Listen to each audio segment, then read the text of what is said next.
Olá, está no ar mais um Contraponto, o seu programa de debate aqui na TV Unifra, no canal 15 da NET.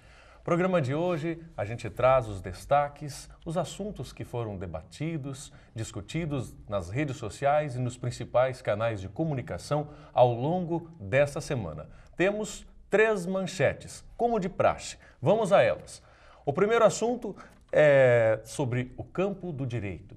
Pena branda para quem deve pensão será votada na Câmara dos Deputados. Primeiro assunto do bloco de hoje. Depois vamos discutir. Justiça Desportiva pune Portuguesa e mantém Fluminense na Série A do Brasileirão. E por fim, vamos fazer uma espécie de retrospectiva. Afinal de contas, qual acontecimento provocou o maior impacto ao longo deste ano? Vamos fazer uma enquete, vamos às ruas de Santa Maria para a gente poder discutir e trazer à tona os assuntos que impactaram, que mais chamaram a atenção também da mídia ao longo de 2013. Estes são os temas, são os assuntos para a nossa mesa na data de hoje, assunto que será debatido pelo professor José Maria Pereira, professor de Economia, que sempre está aqui conosco, professor Alexandre Macari, do curso de História, a professora Andressa Bernardon, assistente social, professora do curso de Serviço Social aqui da nossa instituição, e também quem nos prestigia é o professor Paulo Ferroni, do Direito. Todos aqui hoje reunidos para estes assuntos. O primeiro deles trata de um assunto da área do direito, eu já salientava ali na abertura do nosso programa, e por isso eu estou me direcionando desta maneira, não é, ao professor Ferroni, porque vamos falar de pena branda para quem deve pensão, professor. O senhor acha justo abrandar a pena do pai que não está pagando a pensão para sua ex-esposa ou seu filho? Também da área da assistência social, né? Não, tudo bem, tudo bem. Eu acho que estamos iniciando. Dar início aí com a professora, né? O senhor quer começar com a professora certeza. Andressa? Tá bem, professora Andressa. Eu queria saber a tua opinião como advogado, se tu é Viu favorável ou não. Tá bem, abrandamento da pena. Eu seria absolutamente a favor se nós conseguíssemos o abrandamento do sofrimento de quem necessita da pensão. Abrandamento da fome de quem necessita da pensão. E isso ainda não acontece. Talvez estejamos num momento diferente de alguns anos atrás, de algumas décadas atrás.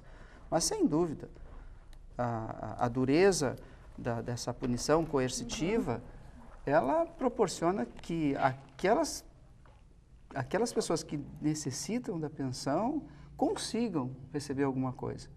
Imagina a dificuldade que é para uma criança conseguir se manter. Alguns pais dizem, é muito difícil para mim, porque eu não consigo trabalhar e ganhar muito, ganhar isso. Se é difícil para uma pessoa profissionalmente ativa, que consegue a sua renda, imagina para uma criança que não tem a mínima condição de por si só se manter. Vamos esclarecer, aproveitar, né? Tem gente que talvez não saiba, mas o sujeito que não pagar pensão é preso. Imediatamente, é isso? Não. É isso? Varia. Como é que funciona? Vamos dizer que tenhamos aí 10 meses pela frente, 12 meses pela frente, até que a prisão aconteça. Então não é uma coisa assim de imediato. Né? No momento em que a pessoa deve 3 meses consecutivos de pensão, já permite que se peça a condenação ao pagamento ou prisão. Né? Então, é 3 meses de pensões passadas e todas as pensões que se vencerem no decorrer do processo, que demora, às vezes, até chegar à prisão, 10, 12 meses. Uma prisão de quanto tempo? Varia de acordo com o juiz, mas tem gente que vai até 60 dias, 30 dias, enfim. Tá bem. Bom, diante disso, professora Andressa. Então, assim, eu acho que a grande questão aqui, professor Ferroni, até tu pode corroborar com a minha explanação, né? É essa questão da substituição do cárcere privado, né, no primeiro momento, para os réus primários, ou seja, para aquelas pessoas que não pagaram a pensão alimentícia, não ir mais para o cárcere privado e ficar no semiaberto, onde permitiria que ele continuasse trabalhando e juntasse dinheiro para pagar a pensão. Só que assim, daí eu tenho um questionamento para isso, né, Ferroni?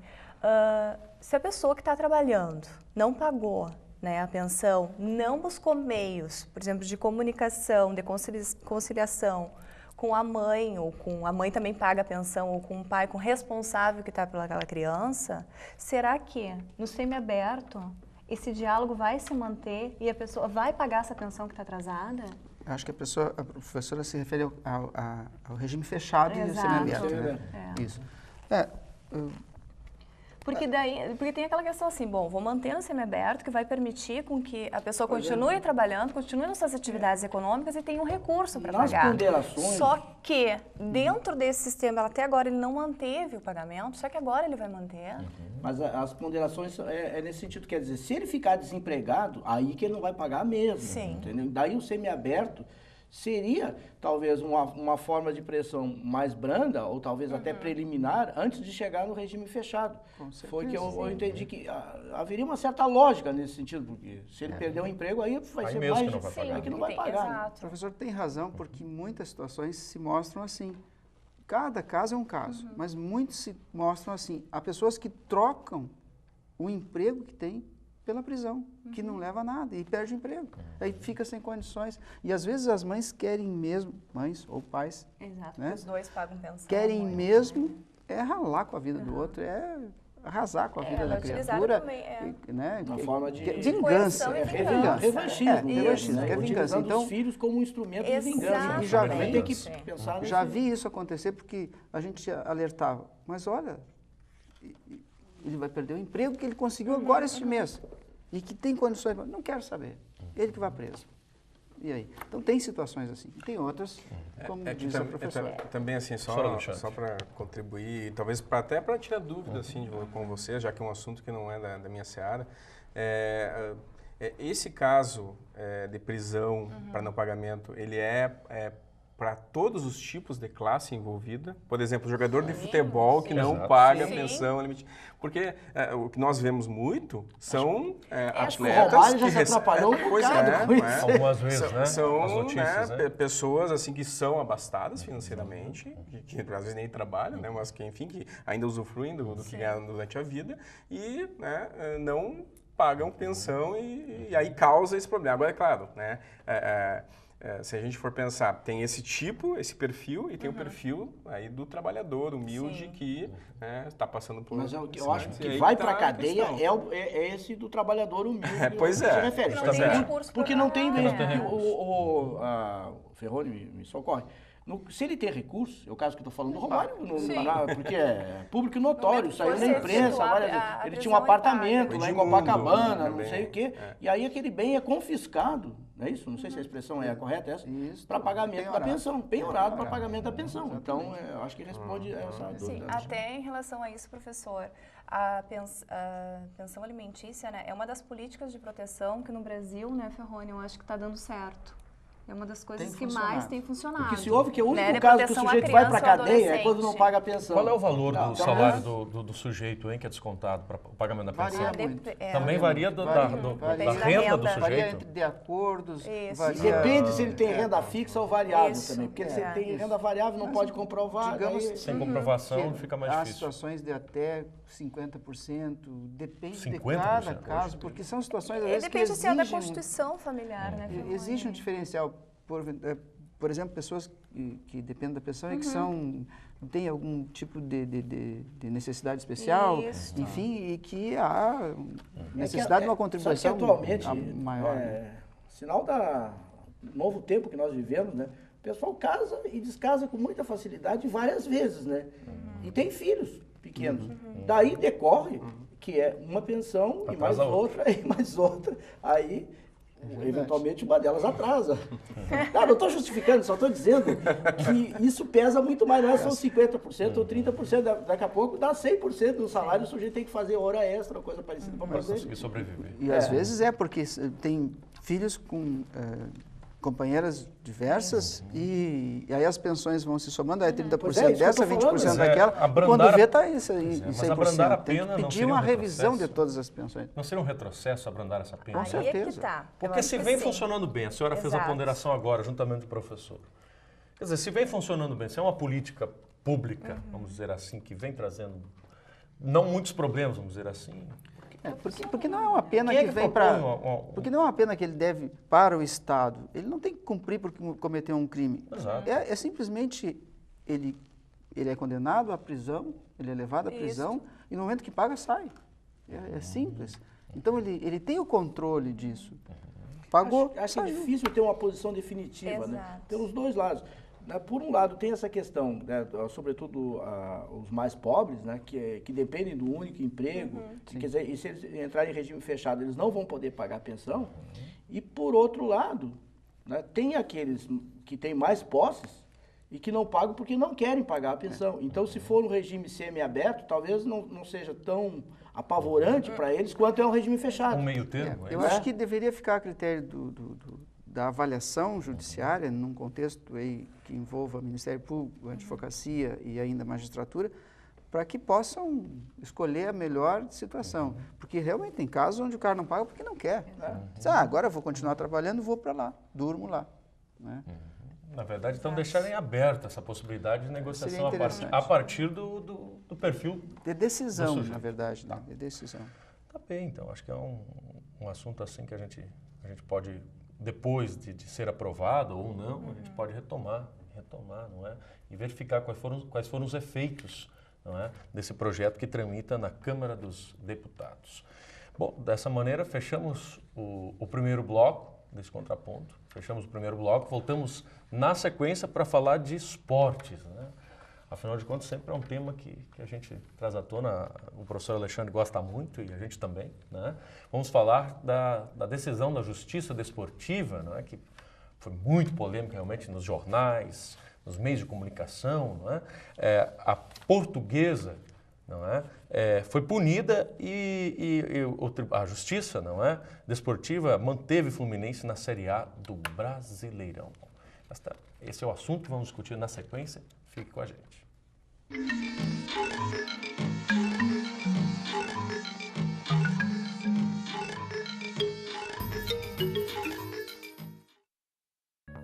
Oi pessoal, sou o Benjamin.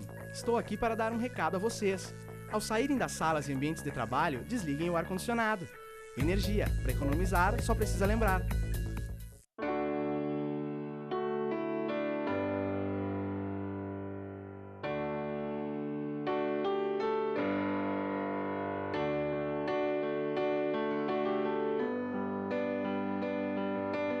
E no fim de tudo, pipa e vento, num belo momento, vão chegar ao céu. Assim como a pipa precisa do vento para voar, a Estação dos Ventos precisa de você. Colabore!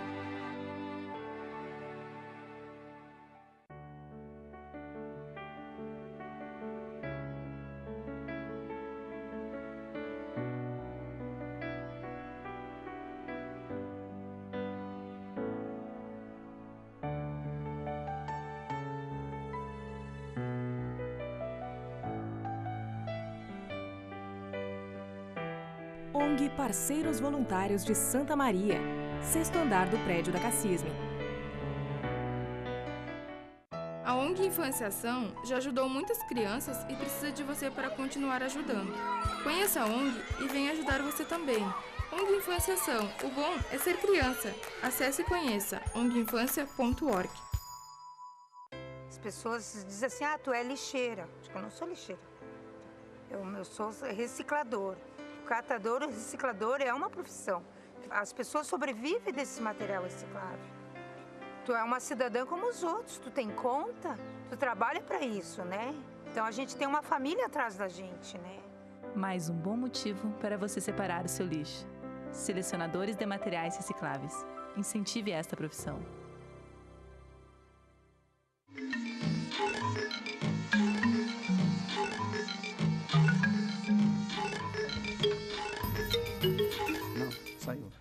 Muito bem, chegamos ao segundo bloco. Decisão, não é, da Justiça Desportiva punindo a Portuguesa e elevando o Fluminense à Série A, quer dizer, mantendo, na verdade, o Fluminense, que foi campeão no passado na Série A, gerou muita polêmica durante a última semana, professor Alexandre. Por quê? E se fosse o Corinthians?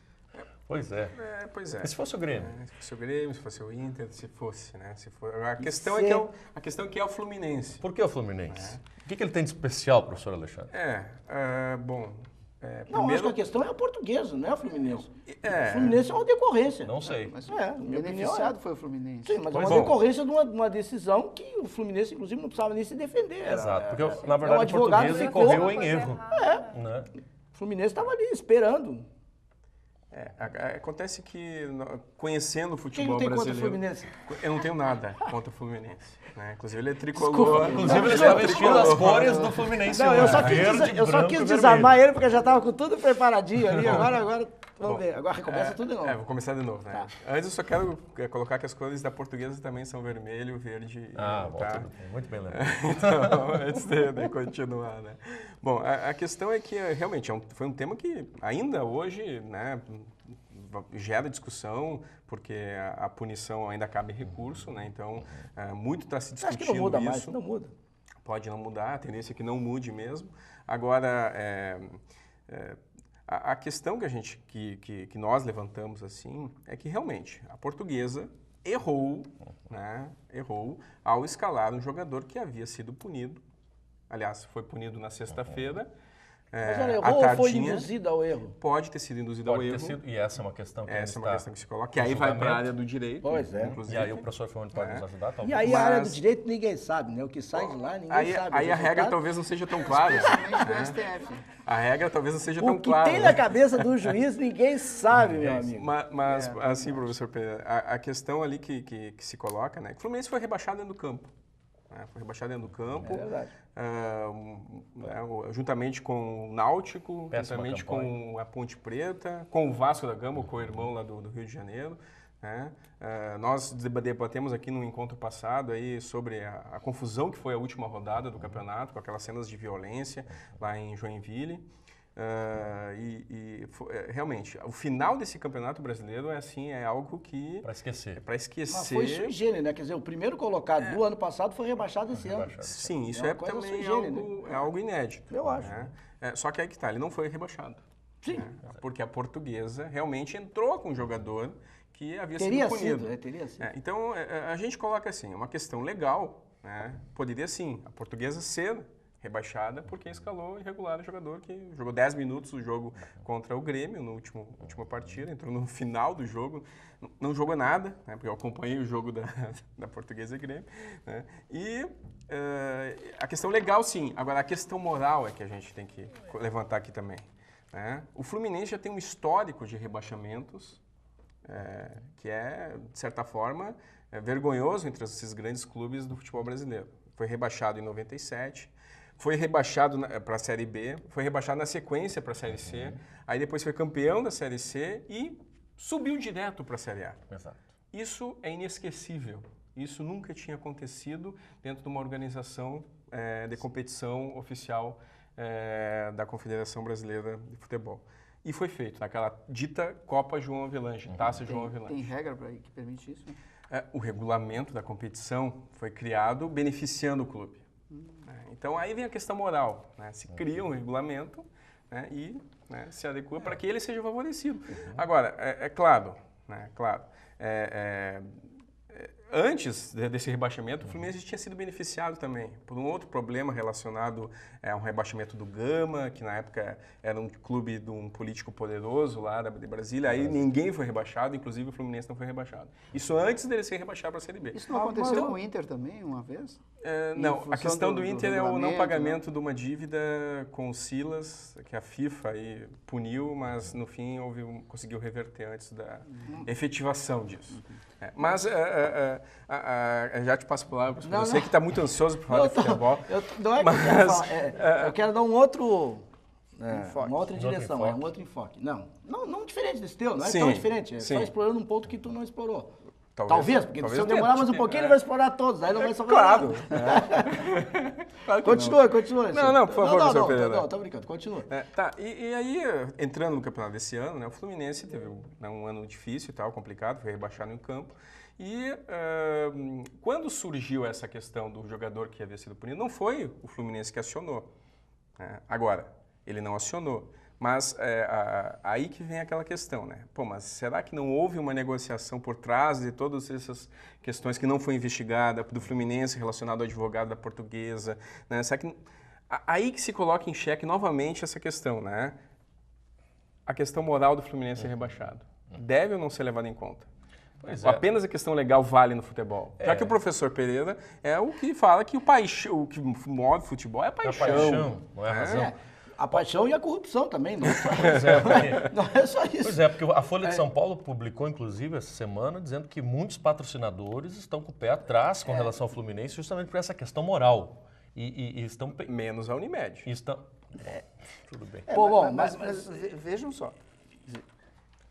Não sei se eu podia falar. A legislação Vamos ver qual é o enfoque, né? A legislação é clara. O que diz a legislação? Que o cara que é punido não pode jogar. Jogou. Por que nós temos que criticar ou colocar em xeque eu acho que não está a em xeque moral isso. do Fluminense nesse aspecto? Eu não porque vejo o Fluminense motivo. foi elevado novamente para a Série A. Bom, mas não por uma corrupção. Não Só que é o por histórico do esforço. Fluminense. Pode ser que no seu histórico. Agora, o que passou, passou. Esta é uma situação nova e que eu penso que ele não tem a culpa nenhuma. O oposto da tua tese. O oposto da minha tese. Não sou eu que estou discutindo. Eu quero colocar uma tese que ninguém colocou ainda. Bom, uma ideia de um complô, né? Essa aí, eu acho que eu não vi ninguém explorar essa tese ainda. Quer dizer, não existe a mínima lógica. Se é portuguesa, que nem o Alexandre estava falando, e eu escutei o jogo. Escutei o jogo. Escutar também, eu não vi, mas eu escutei o jogo. E tudo parecia que realmente nem português nem Grêmio queriam nada com nada. O 0x0 estava ótimo para os dois lados. Quer dizer, você achava que estava ótimo, quer dizer, não ia fazer uma coisa para se prejudicar no final. Quer dizer, esse jogador entrou no segundo tempo, pelo que eu sei, faltava lá uns 15, 20 minutos, né? Coisa parecida. Aí a ideia do complô é o seguinte, quer dizer, será então que o treinador da portuguesa estava a serviço do Fluminense? Essa é uma tese, porque na verdade ele que, né, isso é uma, tô dizendo, mas eu não escalou o jogador, né? Que escalou o jogador, não vou levantar isso, mas é uma pessoa só, mas nunca, né, levantou. Outra questão é a seguinte, se uma partida de futebol, no máximo, quer dizer, o clube pode ganhar 3 pontos, por que Cargas d'Água a portuguesa perdeu 4 pontos? É isso que essa matemática para mim não fecha, porque ela ficou com 17 pontos, né? Por quê? Não, eu sei por quê. Porque é 3 pontos do que ela e mais 1 ponto do empate com o Grêmio. Exato. Mas para mim não tem lógica isso, porque se no máximo ela poderia ganhar 3, ela não poderia perder 4, na minha opinião. E esse pontinho talvez fizesse alguma diferença, Alexandre. Não sei se faz tu que entende. Faz. Aí é que tá. Faria porque não rebaixaria? Não rebaixaria. Não rebaixaria. Aí é que tá. E aí o Fluminense sobe. Eu não sou advogado, mas pela lógica... O seu raciocínio está certo. Pela lógica, tu não pode ferir a lógica. A regra dispõe que são 4 pontos, é isso? Não, a regra não dispõe nada sobre isso. O máximo que um clube pode ganhar é 3 pontos. No meu raciocínio, se tu pode ganhar no máximo 3, tu não pode perder 4. Tá, mas É assim, ó, a questão do julgamento, né? Definiu que decidiu que ela perderia 4 pontos. Porque assim, eles têm atribuição para definir a pontuação? É 3 pontos da punição, mais a pontuação que o time fez no jogo. Naquele jogo. Então tem regra para isso. Mas não é lógica isso aí, mas a punição não pode ser superior ao total de pontos que uma equipe pode ganhar na partida. Eu acho que essa tese é discutível, mas no mínimo. A questão que se coloca normalmente é a bagunça. E a punição são 3 iluminados que os caras sentaram e resolveram. E digamos que ele quisesse já estavam punindo antes do julgamento. Antes do julgamento. Os juízes lá do Mas aí nós vamos ver o enfoque. Quem é que dá mais renda no campeonato? Se o Fluminense. Claro, o Fluminense. Mas é que a situação estava muito clara. Tudo mais. E a Portuguesa, um clube pequenininho, óbvio, também tem esse lado, né? Isso pode ter influenciado. Eu acho que a situação estava bastante clara para que as pessoas comentassem e dissessem sua opinião.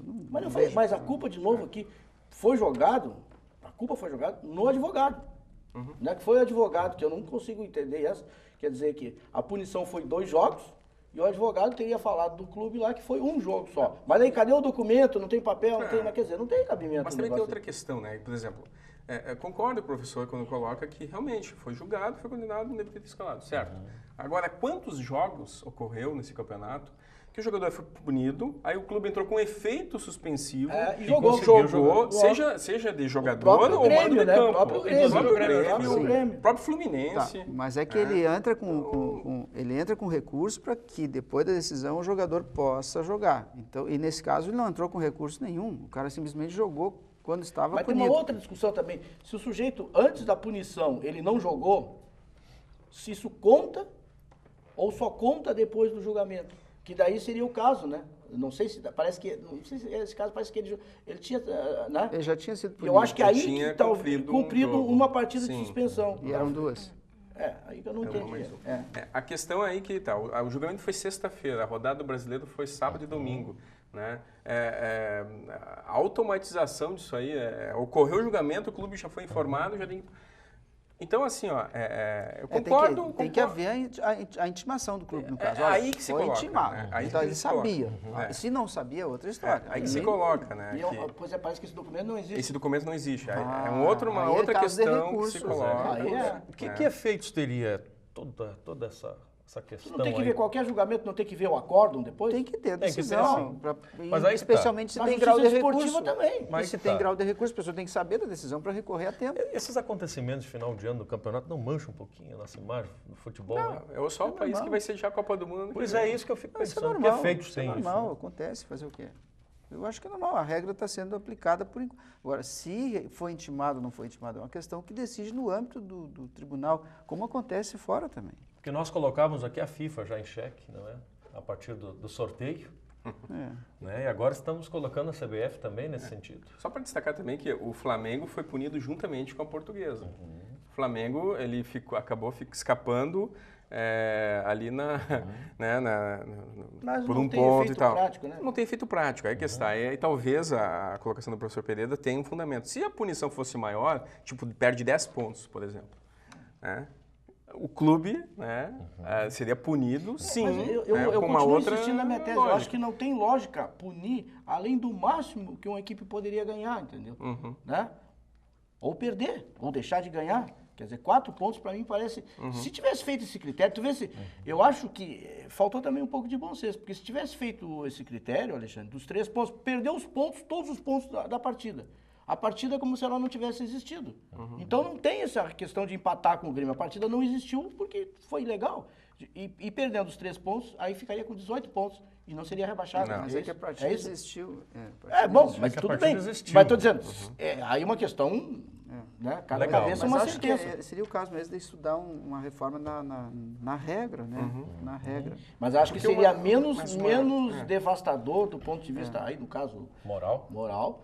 do que o que acabou acontecendo. Porque todo mundo pensa, agora no futuro, é o Fluminense que porque não cai. O Corinthians porque é time grande não cai. Assim por diante. Pois é, eu não acredito que o Fluminense vá sofrer assim nenhum tipo de afetação agora. Os patrocinadores fizeram alguns alardes aí provavelmente, mas no fim das contas o Fluminense é um dos clubes que tem grande visibilidade midiática por ser carioca, por jogar não só nas Laranjeiras, daí mas no Maracanã. É só baixar E ano que poeira, vem isso aí tudo Ninguém lembra. ninguém lembra. Ninguém lembra. Mas esqueceu, o campeonato começa quando? O Campeonato Brasileiro ano que vem? Começa em maio. Começa antes da Copa ainda. Abril ou maio, Então, nossa, tem meio ano aí, tem quase Não muito ouvimos tempo. a professora. A professora Andressa, Colorada. ela é colorada, não é? Ela assistiu o jogo, professor? Não assisti. Infelizmente não Ficou um assisti, pouco, não fiquei tão a um par pouco dessa não. polêmica. Ele está te do provocando esporte, com né? essa Ele tese. tá- A mulher não entende de futebol. A Eu única acho que tem coisa que, que eu tem que vejo assim, devolver por dessa aí. discussão toda, né? Obrigada, professora. Essa discussão. Bom, foi escalado, sabia que não poderia ser escalado, bom, foi penalizado. Ponto. É a questão da Né? intimação. Reside nesse ponto toda Isso que não a tem. polêmica. Foi intimado o clube ou não foi? O professor tem razão, resume nisso. Só que eu discordo do nosso digníssimo árbitro Arnaldo César Coelho quando fala que a regra é clara no futebol, porque a regra não é clara, nem dentro do campo, nem fora do campo. É uma bagunça. É para ser interpretado. É um problema de gestão. Aliás, quando ele era esporte. juiz, ele ajeitava sempre um 0x0, sempre um 1x1 para não se incomodar. Então a regra era clara para ele. Então, assim, o campeonato, ele começou já deformado quando tiraram os clássicos da última rodada do campeonato. Que seria um Grenal no último jogo. Imagina, Exato. o Inter precisando ganhar O que para era não ser era rebaixado um e o Grêmio precisando atrativo. ganhar para... no último jogo, né? Então, isso daria um outro atrativo, daria uma outra movimentação e evitaria talvez alguns tipos de questão. Por exemplo, o Fluminense jogou contra o Bahia, que já não estava mais rebaixado. O Bahia foi acusado pelo técnico da Portuguesa de estar sendo favorecido, né? Então, tem uma série de coisas que estão por trás. Isso pode acontecer. Para quem acompanha... É mala branca e mala futebol, preta, é isso? Então... Tá bem, assim a gente consegue encerrar esse assunto. Né? Sem nenhuma conclusão. Em No breve. campeonato, né? sem nenhuma conclusão. Ano que Mas vem com o Fluminense. interessante que a gente conseguiu debater e apontar, fazer algumas inferências a respeito. Encerramos assim o segundo bloco e voltamos depois para que possamos refletir a respeito de uma espécie de retrospectiva. Essa é a proposta, né? Fizemos uma enquete, fomos às ruas do centro da nossa cidade, de Santa Maria, para ouvirmos a população, e nós também vamos conversar aqui um pouco, afinal, qual foi o acontecimento, né, que provocou o maior impacto ao longo do ano, não só em Santa Maria, que nós, claro, temos uma noção, temos uma ideia, mas também em nível nacional, em nível mundial. Voltamos já, não perca o último bloco desse programa.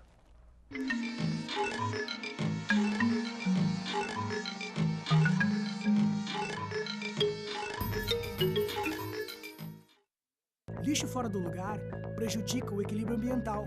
Faça sua parte, coloque o lixo no seu devido lugar. Você sabia que o lixo é um dos maiores responsáveis pelos alagamentos do país? Faça sua parte, coloque o lixo no seu devido lugar.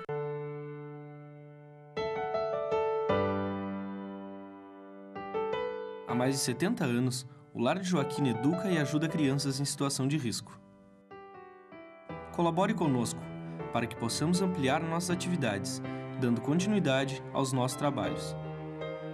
Mais informações no site lardejoaquina.com.br.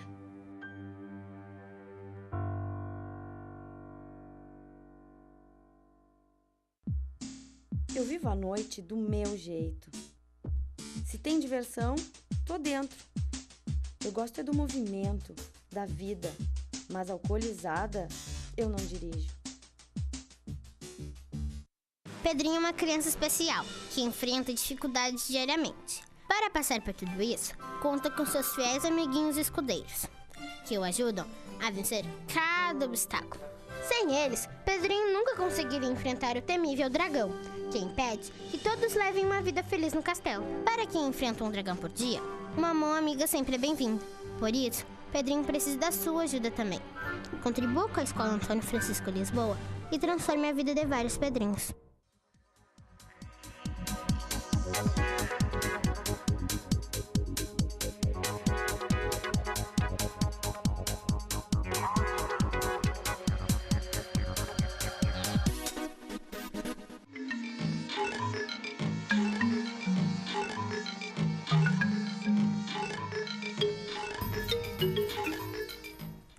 Terceiro bloco, Contraponto, volta para falar sobre retrospectiva do ano passado, retrospectiva de 2013. Muitos assuntos fermentaram, não é? Causaram polêmica, muitos assuntos foram pauta da grande mídia brasileira e mundial.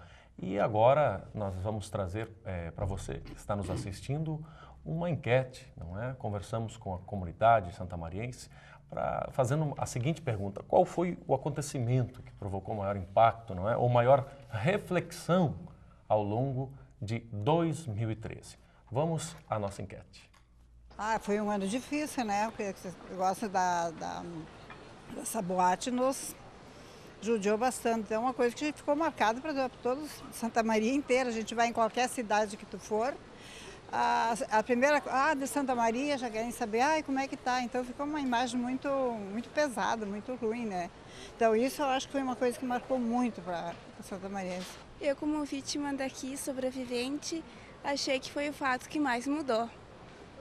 Afetou muito a cidade, ainda a gente sofre cada dia com isso. Estava lá em Cascavel e deu essa notícia mundialmente, que eu vi na televisão, mundialmente, que deu esse trágico aí. Que não foi só aqui em Santa Maria. Teve muitos, Estados Unidos, Rússia, enfim, um monte de países. Mas aqui marcou porque o número foi grande de vítimas, né? Infelizmente, né? Sem dúvida, os acontecimentos da Kiss, né, cara? Isso aí não vai sair tão cedo da memória do povo de Santa Maria. E o povo de Santa Maria e o povo do Brasil e de todo mundo, né, cara? Foi um fato que jamais vai ser esquecido pela população. Muito bem, é natural e nós tínhamos, obviamente, é bom dizer isso para o telespectador, previsto que esse assunto viria à tona na enquete. É claro que ele seria central, porque a enquete foi realizada aqui na nossa cidade, não é? enfim, não vamos de maneira nenhuma tirar a razão de todos essas pessoas que fazem parte dessa comunidade.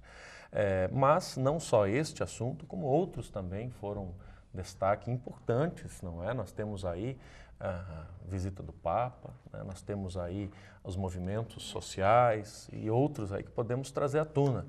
Vou começar com o professor Pereira, se a mesa permite, professor Pereira. Por que comigo? Não necessariamente... Porque eu estava reclamando antes do programa que o assunto que apareceria em destaque seria a da Boate Kiss, né? E, de fato, eu acho que isso foi uma coisa que marcou não só a Santa Maria, né? Mas o Rio Grande do Sul e mesmo no Brasil, né? Mas, bom, a vida continua. Eu acho que a lembrança fica, mas... tem que se tocar em frente e tentar procurar achar coisas boas, né, nesse meio tempo. Então, acho que começar um ano novo pensando em coisas ruins, eu acho que não vale a pena. Nós temos que pensar em coisas boas, né? O que o Santa Maria pode mudar, o que o país pode mudar. E eu vejo nas manifestações de rua que aconteceram em 2013 um sinal positivo nessa direção. Um sinal de não passividade, de descontentamento, né, de um descasamento entre a organização política e a organização social, né, por outro lado também uma utilização, eu acho que produtiva, das redes sociais, né, no sentido de chamar as pessoas de uma forma surpreendente, né, que os próprios políticos convencionais, quando se deram conta, eles não conseguiam entender o que estava acontecendo, né? Até hoje, se nós fizermos um balanço dessas manifestações, a gente vai chegar à conclusão que, na verdade, essas manifestações não eram contra pessoas determinadas ou organismos. Quer dizer, o próprio governo mesmo, né, num primeiro momento, seria mais afetado. A gente viu que logo depois a popularidade da presidente Dilma se recuperou, mas se recuperou porque ela também deu uma resposta em direção às demandas que eram solicitadas. Favorável. Né? Favorável. Né? Isso serviu, eu acho, para colocar na pauta outras prioridades, né? Que é a questão do transporte coletivo, que é a questão da saúde, né? Educação e tudo mais. Eu acho, nessa direção, então, iniciando o debate, eu escolheria as manifestações de rua como um ponto mais importante nessa retrospectiva. Professor Andressa, e a senhora? O que a senhora acha? Com o professor Pereira, eu acho que em junho, né? Claro que não foi um grande divisor de águas a partir da movimentação, né, de mais de 80 cidades que se mobilizaram, os jovens, através das redes sociais, que por muitas vezes são criticadas, né, por marketing pessoal. Bom, teve-se um movimento que foi diferente do clássico, né, da questão da relação de trabalho e operariados, organizado por sindicatos ou partidos políticos. A princípio, né, essa grande movimentação dos jovens, não se teve uma liderança clara, e ele foi descentralizado. Então teve todo esse movimento. E no momento o momento que mais me marcou dentro dessa movimentação foi quando eles caminharam, né, com as suas bandeiras, com seus dizeres: eu amo meu país, vamos salvar a educação, saúde para o Brasil. Não é a questão do transporte ou da própria PEC 37. Né, que foi um movimento maior, mais grandioso, foi quando eles subiram com as suas com o rosto pintado com a bandeira do Brasil, com o nariz de palhaço, à esplanada dos poderes, né? Não de forma violenta, né? Foi de forma lá onde eles se movimentaram e disseram: bom, estamos aqui, que país é esse? E movimento no qual, né, nós estamos hoje a nossa governança, presidente, né, Dilma, e teve presente nesse movimento, né, ao contrário, na época da ditadura. Não só Dilma, como se teve o próprio Lula, né, eles tiveram que se refugiar em outros países. Eles também tiveram, né, desse outro lado, na fase da redemocratização. Então te faz pensar, mas que país é esse? Né? O jovem atípico que ficam falando, bom, o jovem não é politizado. Gente, esse é o exercício da cidadania. É se dar presente, é dar voz àquilo que está tendo dentro das desigualdades do país. Né? Então, é um jovem mais ativo. Então, sem dúvida, o junho, né, de 2013 foi um divisor de água, sim. E em relação à tragédia, né, da Boate Kiss, também porque foi uma mobilização mundial.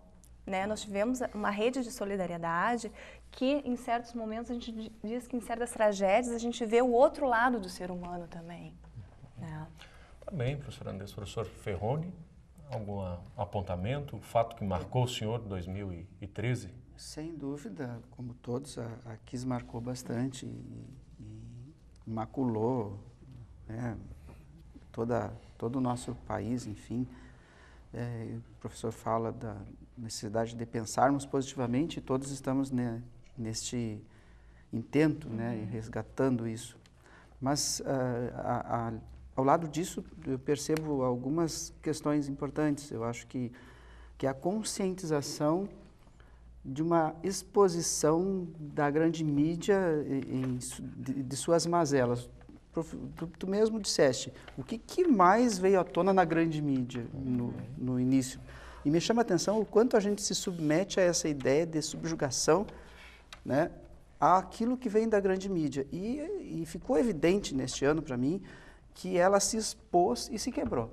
A grande mídia se quebrou diante das suas atitudes politiqueiras, eleitoreiras e ávida por recursos, enfim, se expôs demais e o povo se conscientizou. Isso foi bastante interessante e hoje se fala muito em democratização da mídia, para que a gente venha falar aqui na divulgação da mídia, mas de toda a mídia, não só da grande mídia.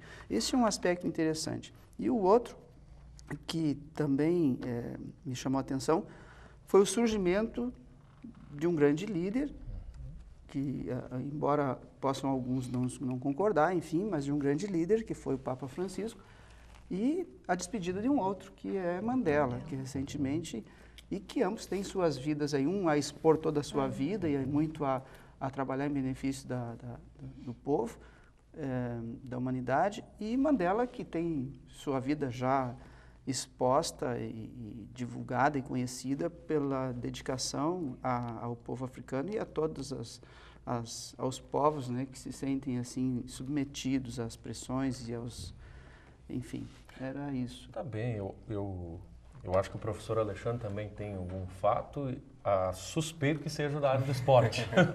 Eu concordo com os colegas nos aspectos, também foi muito interessante ver a enquete trazida, né? Realmente a questão da KISS, ela ultrapassa fronteiras, né? E seja fronteiras físicas, fronteiras virtuais, fronteiras do pensamento, então ela realmente toca e continua tocando porque, afinal de contas, ainda se busca elementos para, né, que se defina os rumos, né, de punidos e o que vai ser feito sobre isso. Sobre as manifestações também, elas estão ligadas ao esporte, de certa forma, né, porque se aproveitou muito e a mídia se aproveitou um espaço virtual, né, para colocar isso, que foi justamente a época da Copa das Confederações, né, que realmente ela foi ofuscada por esses movimentos.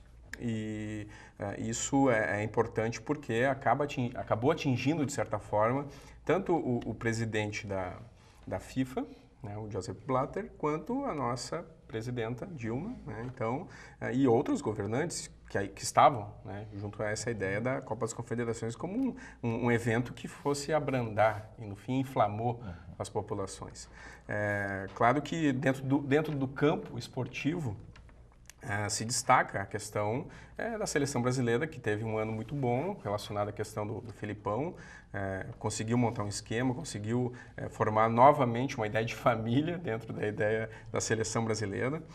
Então, o Felipão teve um ano melhor ainda, viu? Porque a conta bancária dele, os dúvida, comerciais que ele está fazendo aí, deve estar ótima. Sem dúvida, né? Isso vem devido ao bom trabalho também. Tem que se destacar. Se fosse um trabalho ruim, ele não seria. Veremos, não seria por enquanto não está valendo nada, essas partidas aí. Em todo caso, eu também quero destacar aqui o esporte em Santa Maria, né? A dupla Rional teve um ano bastante turbulento, no sentido que teve uma boa campanha na segundona gaúcha, ou na divisão de acesso, como preferir, e no segundo momento que se levantou inclusive a possibilidade de fusão dos dois clubes, que é algo nós que discutimos aqui. Discutimos aqui nos encontros. Aliás, todos os assuntos abordados aqui até agora foram discutidos pela gente, né? E que eu não defendo. Né? E também a nossa dupla Grenal, né, que teve um ano sem grandes conquistas expressivas, a não ser vagas e escapatórias. Não, o Grêmio teve uma grande conquista. Foi a vice-liderança do vagas. Mas no Brasil, tirar vice e tirar o último lugar dá na mesma, né? Parece que o pessoal acha isso. E só para completar, Michael, né, saudar a questão do futebol em Minas Gerais, né? Campeão brasileiro, com várias rodadas de antecedência, e um clube que foi campeão da Libertadores da América e até então da Libertadores da América. Ou seja, né, é um tipo de questão que a gente quer para o nosso estado, que a gente quer de alguma forma em evidência. E, né, que bom que de certa forma o futebol, e 2014 vai ser esse ano também ligado ao futebol, possa movimentar não só um pensamento ligado ao esporte, mas também as questões sociais. Agora, é claro que eu defendo a Copa do Mundo no sentido de que há muito dinheiro para o esporte. Agora, o dinheiro para o esporte tem que ser investido no esporte. Né? Não o dinheiro da educação ser investido no esporte, o dinheiro da saúde. Né?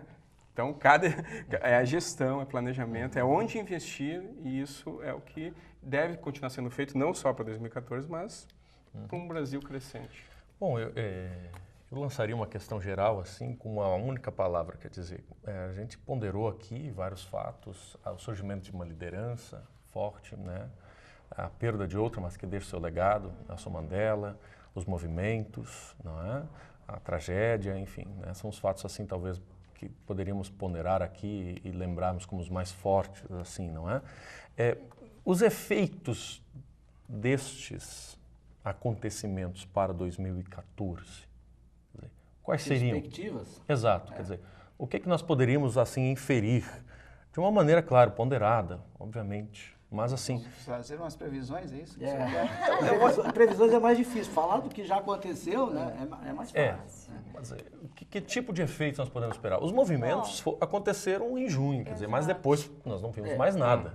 Quer dizer, o que a gente pode pensar num ano de Copa, num ano de eleições? É que, Michael, na linha um pouco do que o Ferroni falou antes, na questão da grande mídia, etc., a mídia, a grande imprensa, de certa maneira, vitimizou um pouco o movimento, né, explorando muito a questão das depredações.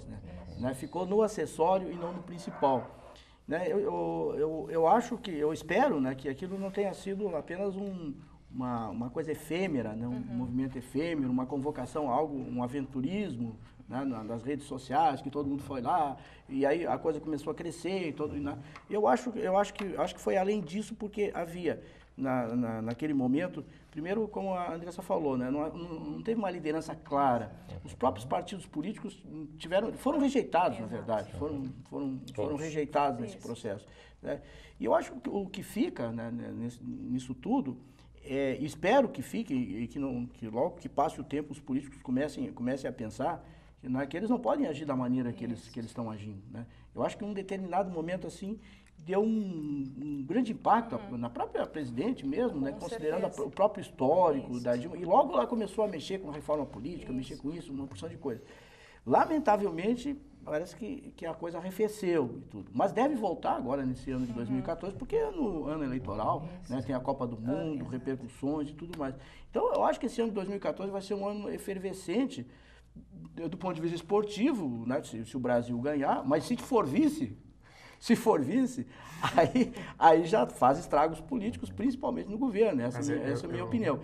E no caso da oposição, né, que hoje, talvez, eu acho que esse é um dado interessante, parece, não sei se vai vingar, que a oposição vai se unir esse ano. Né? Parece que as coisas estão convergindo para uma união da oposição. O que levará, né, certamente para um segundo turno. Né? Então, eu acho que parece que vai acontecer isso pelas costuras que estão acontecendo. Porque uma oposição, além de fraca como a nossa dividida, então não tem chance. Mas eu espero, então, que no debate político, as questões levantadas pelos movimentos sociais sejam inseridas. Eu acho que isso aí já seria muito positivo. É um ano de replanejamento das ações, né? Até porque eu também concordo com o professor quando ele diz que a Dilma sofreu um impacto. Né, devido a essa insatisfação, né, dos jovens, e não só dos jovens, mas de toda a população brasileira que foram nas ruas, a queda dela nas pesquisas nas primeiras semanas foi uma coisa absurda, né? Não sei como é que... Mas ela retornou, ou seja, ela deu voz, né? Talvez seja em razão de uma falsidade demonstrada a mais não poder e divulgada com esse intento. Quer dizer, era algo falso, que não se confirmou. Por isso que talvez a resposta dela não tenha sido tão eficiente nesse aspecto, mas a situação como é. Eu acho que o Brasil se mostrou, continuou do jeito que vinha se mostrando e isso foi reconhecido. Professor Alexandre, uma última consideração? Eu só coloco aqui que se o Brasil não vencer a Copa, o que pode acontecer, afinal são 32 seleções, né? O que vai estar sendo colocado também é a capacidade do Brasil em receber um mega evento como a Copa do Mundo. Em administrar. Então, ele já vence nesse aspecto. Então, isso já é uma questão que está acima do futebol e é evidente que a gente vai torcer para o Brasil vencer, pelo menos eu vou, né? Certamente. Agora, é aguardar os próximos capítulos. Tá bem, dessa maneira a gente encerra mais um programa, mais um Contraponto, o primeiro deste ano, né? Mas convidando você que está conosco, que esteve conosco em 2013, mas que está conosco em 2014, que fique com a gente, que prestigie este programa. Estaremos sempre no ar às sextas-feiras, né, no canal 15 da NET, à 13h e também às 23h. E depois, no domingo, às 19h, a reprise do programa. E eu desejo desta mesa aqui, vou aproveitar o papel de mediador, né, o desejo de um 2014 de muita saúde, né, de muita paz, de muitas alegrias. Aí, confiantes num ano de mudanças para melhor, para todos nós. Não é? E assim a gente vai encerrando esse programa, não é? E convidando você. Fique com a gente, que estamos no ar aí já de novo na semana que vem. Muito obrigado.